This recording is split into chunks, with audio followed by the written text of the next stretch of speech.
जितने पेड़ पौधे पहाड़ झरने आदि की सुंदरता, सूरज चांद, हमारी नीली धरती, यहाँ की मछलियाँ, जीव जंतु आदि, सब यह खूबसूरती को सिर्फ एक ही चीज से एंजॉय कर सकते हैं। हमारे जीवन में वो चीज ना हो तो हम यह सब देख नहीं सकते। खूबसूरती से हम वंचित रह जाते। खास चीज है हमारी आंखें, नेचर की सबसे खूबसूरत देन। बात करने जा रहे हैं आइज के बारे में। आइज की एनाटॉमी, फिजियोलॉजी, वर्किंग और डिजीज क्या क्या होती हैं।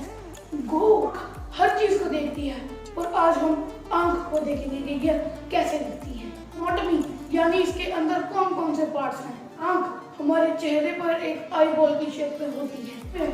सबसे पहले हम बात करेंगे कलर पार्ट के बारे में, और वह कि मैं अब इरिस के बारे में बात करने जा रहा हूँ। अलग रंग के हो सकते हैं। इसका रंग इरिस में प्रेजेंट कलर से होता है। इस पर लाइट पड़ती है तो पिगमेंट उस कलर को रिफ्लेक्ट करता है, आई का कलर बनता है। इस लड़के की इरिस ब्लैक कलर की है, इसका मतलब इसका इरिस ब्लैक कलर को रिफ्लेक्ट कर रहा है। आप करेंगे प्यूपल की।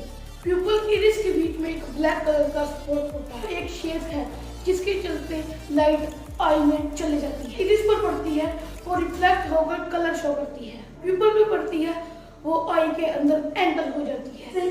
दो तरह के सेल होते हैं, रॉड्स और कोन्स। ज्यादा होती है तो इरिस प्यूपल के साइज को छोटा कर देता है, और जब लाइट कम होती है तब इरिस प्यूपल के साइज को बड़ा कर देता है। तेज लाइट हमारी आंख को डैमेज ना कर सके। रोशनी में इरिस प्यूपल को बड़ा कर देता है ताकि साफ इमेज बन सके। जब हम अचानक से उजाले में अंधेरे से आते हैं और अंधेरे से उजाले में जाते हैं, एकदम से कुछ भी दिखाई नहीं देता। पहले अंधेरा सा हो जाता है, फिर धीरे धीरे कर हमें साफ दिखना शुरू होता है। रॉड्स और कोन्स काम करते हैं। तब रोशनी के बदलाव के कारण प्यूपल को बंद कर देते हैं, धीरे धीरे खोलते हैं। यह चीज हम घर पर भी आजमा सकते हैं। किसी अंधेरे कमरे में चले जाओ और फिर एक मिरर के सामने खड़े हो जाओ।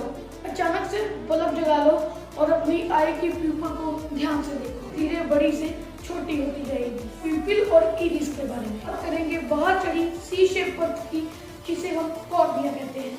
कॉर्निया से रिफ्लेक्ट होकर चारों तरफ फोकस बनाकर प्यूपिल के अंदर पहुंचती है। इस तरह इरिस की बाहर की परत को हम कॉर्निया कहते हैं। उसी तरह प्यूपिल के अंदर सटा हुआ एक पार्ट, उसको हम आई लेंस कहते हैं। और कॉर्निया के बीच में वाटरी सब्सटेंस भरा होता है, एक्वस ह्यूमर कहते हैं। फोकस होकर एक्वस ह्यूमर के रास्ते बीच में प्रेजेंट होल प्यूपल से गुजरकर होती हुई रेटिना पर पड़ती है। इसका काम है लाइट को पूरी तरह फोकस करके रेटिना पर डालना। हम आई बॉल की इनर स्क्रीन को कहते हैं। इमेज पूरी तरह फोकस ना हो तो हमें क्लियर इमेज नहीं मिलती। प्रेजेंट ऑप्टिक सेल और ऑप्टिक नर्व के चलते इमेज को ब्रेन में भेजते हैं, और लेंस के बीच के पोर्शन को विट्रस ह्यूमर कहते हैं। कांच की तरह दिखने वाली एक प्रोटीन है। बात कर लेते हैं लेंस को सपोर्ट देने वाले मसल्स की। आई लेंस को सपोर्ट देते हैं, उसे हम सिलरी मसल्स कहते हैं। सिबल होते हैं और जेली मटेरियल लेंस को सपोर्ट देता है। सिलरी मसल्स की इस पावर को हम पावर ऑफ अकोमोडेशन कहते हैं। इससे हमारी आई काम करती है। यहाँ से लाइट फोकस होकर एक्वस ह्यूमर से होते हुए कॉर्निया से होकर फोकस होते हुए विट्रस ह्यूमर को पार करके और ब्रेन की हेल्प से इमेज बनाती है।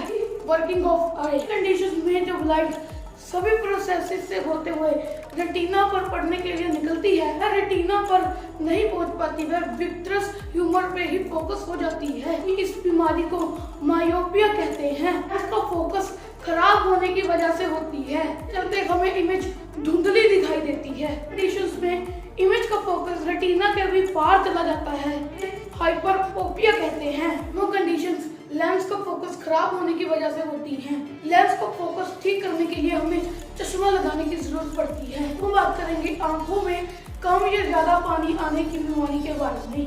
आंखों की पलकों पे माइबोलियस ग्लैंड्स होते हैं। विस्कस लिक्विड होता है। विस्कस लिक्विड होता है जो कि कॉर्निया के ऊपर एक विस्कस लेयर बनाता है। ये मॉइस्ट रहती है और कई कंडीशंस में ये ग्लैंड अपनी एक्सक्रीशन सही तरह से नहीं देते। ड्राई रहना शुरू हो जाती हैं और आंखों का रंग लाल हो जाना शुरू हो जाता है। टिश्यूज में ग्लैंड्स की सक्रीशन ज़्यादा बढ़ जाती है, जिससे आंखों में ज़्यादा पानी आना शुरू हो जाता है। पेशेंट्स के इलाज में पलकों पर मसाज की जाती है। माइबोनियल ग्लैंड्स की ब्लॉकेज खुल जाती है और सही मात्रा में सिक्रेशन होना शुरू हो जाती है। बात करते हैं कैटरैक्ट के बारे में।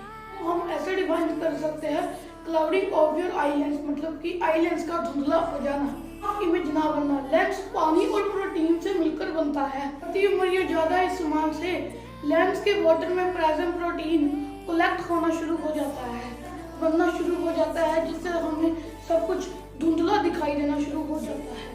मोतियाबिंद भी कहते हैं और इसका ट्रीटमेंट ऑपरेशन के जरिए होता है। बात करेंगे मैकुलर डिजनरेशन की। ये एक बीमारी है जिसमें पूरी अच्छी तरह से इमेज दिखाई नहीं देती, खासकर इमेज का बीच वाला हिस्सा। दीवार पर एक तस्वीर लगी हो तो मैकुलर पेशेंट को दीवार दिखाई देगी लेकिन तस्वीर दिखाई नहीं देती। इसके पीछे ब्लड वेन्स में प्रेशर बढ़ जाने से होता है। रेटिना के बीच में पूरी इमेज नहीं बनती और हमें इमेज का कुछ हिस्सा दिखाई नहीं देता। हमें आंख में इंजेक्शन के जरिए मेडिसिन को इंजेक्ट किया जाता है। इसका इलाज योग नहीं है, लेकिन कई बार कुछ हद तक यह ठीक हो जाता है। मैकुलर डिजनरेशन आइज की कुछ बीमारियां। अब हम बात करते हैं कि आई को हेल्दी कैसे रखा जा सकता है। पहले मैं आपको कुछ हेल्दी टिप्स बताता हूँ। हमें विटामिन ए, सी और ई लेते रहना चाहिए। हमें ग्रीन वेजिटेबल्स और फ्रूट्स डेली लेने चाहिए। No smoking. वेयर सनग्लासेस और anti glare glasses. Wear glasses especially while using mobile and while using computer. Point है do yoga है try to see everything from a far distance. है do meditation at least 30 minutes daily.